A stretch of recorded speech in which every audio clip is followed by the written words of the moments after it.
tell me. So I'm gonna use my little continuity checker. You can see the green light. I don't know what you can see. Green light. And if you want to zoom in right there, it says positive battery connection right there. Can you see that? And then the body of the vehicle, or the generator. Something else to ground. A good ground connection. So the positive wire, best of my ability, is connected to the ground somewhere. What's also cool about this little circuit tracer is you hook up, it doesn't matter, but you hook up one wire, put it in tone, and then the other half of this thing, you see it kind of like dies out right now. You can barely hear it. I don't know why.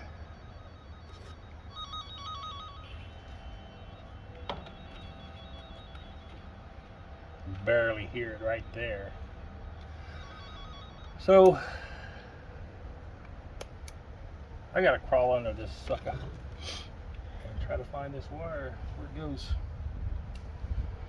All right. So hook this first of all, the damn cable end. Where's that fucker at? What the hell? I laid it somewhere. Yeah. So first of all, where are we at? Back the sucker out a little bit. Oh, wrong way. So this was connected to that, which was connected to that. Well, it fell off in my hand when I took it off.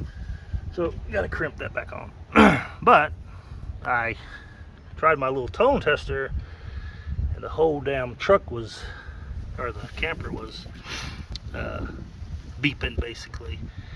And so the only thing I could come up with, which I was probably wrong in my assumptions, but I was thinking that was grounded to the vehicle. However, so then I had to crawl underneath and manually trace that wire all the way to the front,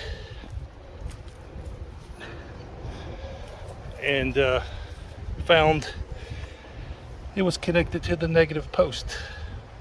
So that's the positive wire that feeds 12 volts to the generator so it can start, and that's why the generator has no power. It was grounded out. I don't know if it shorted anything out. It's not marked red. This is some jerry rigging crap, so I'm gonna put some red tape on it, hook it to the positive, and see if we can't get the generator started. So put the end back on there. I had to use the old end. I bought some connectors, but I can't find them. Anyway, so this is the positive wire. They had it hooked up to the negative side of the terminal. And I'm glad that it didn't damage the generator. None of the fuses are blown. And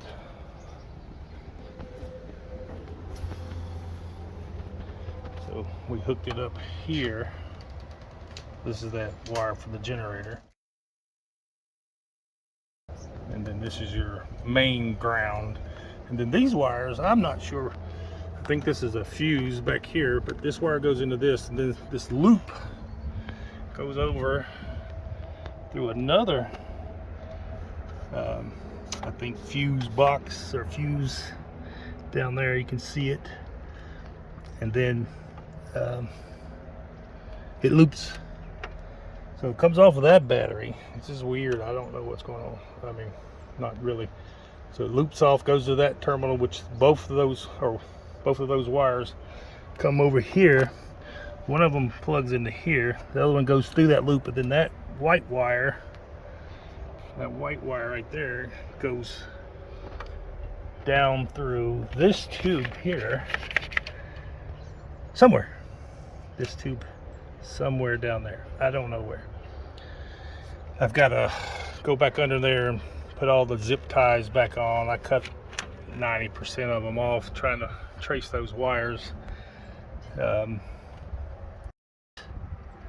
After all this is not the correct battery for this, and they make there's a rule. This battery here is only 40 amp. The one that was originally in here I think was 65 maybe. I think I still have it.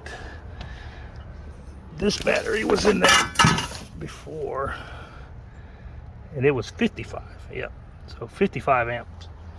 And what I was saying is there's a rule.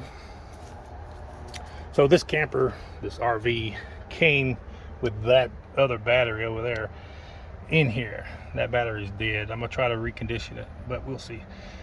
But there's a rule. So anyway, let me back up. They had this battery up, that battery up here, and then to give the RV more battery life, they installed this battery here. You can see it's connected. This ground wire and that red wire go to that battery in the front to give it more life. And what I was saying about the rule, or the way shit works, is if you hook two batteries up, they should be the same amperage. If they're not, then the bigger battery will only charge up to the amount of amps that the smaller battery is. So even though that battery in the bay over there I think is 100 amp, it's only going to charge to 40. So this is not a good way to do this. It's not going to work in the long run.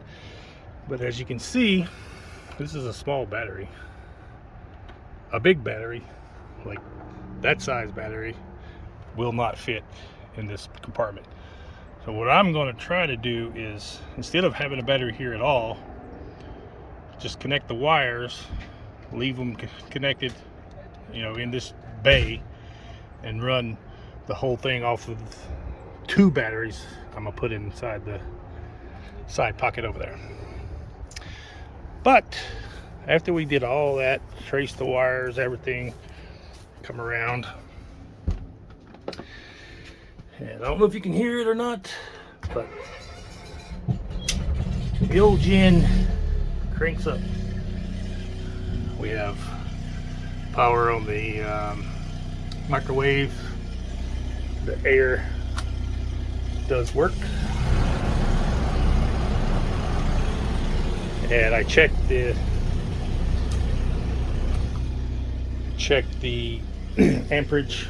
The generator is charging all batteries right now.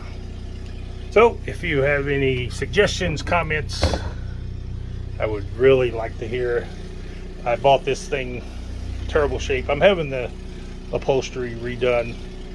There's not much I can do for that. I'm gonna put a cover over it, but I'm having the upholstery redone.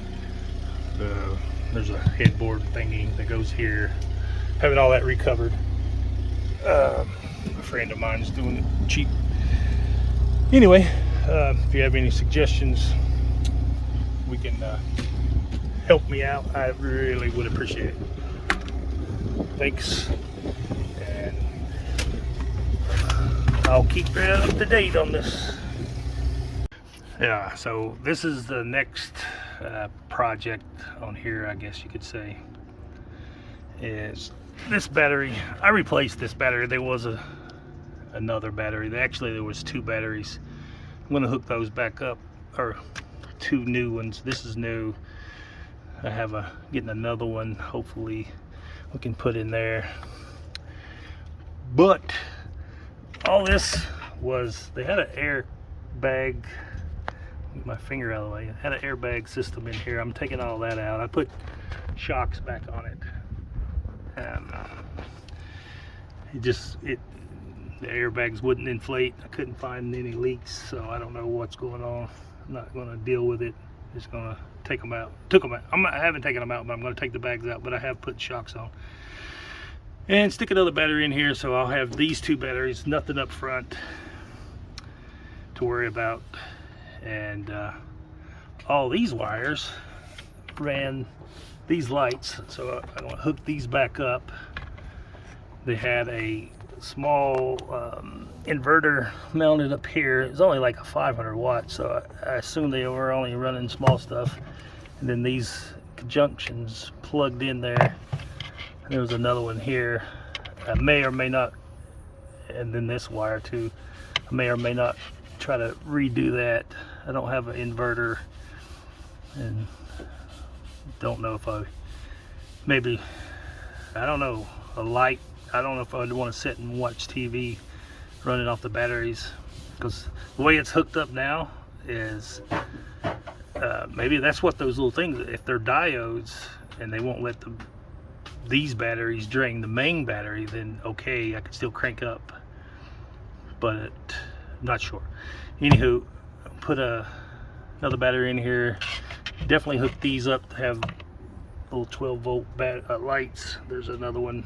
There's several of them down through there. And man, this has been an ordeal. Like I said, I don't even know what this one was for. All this air bag crap. Remove that.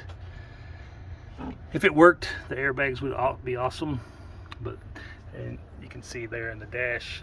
I'm gonna zoom in a little bit, maybe.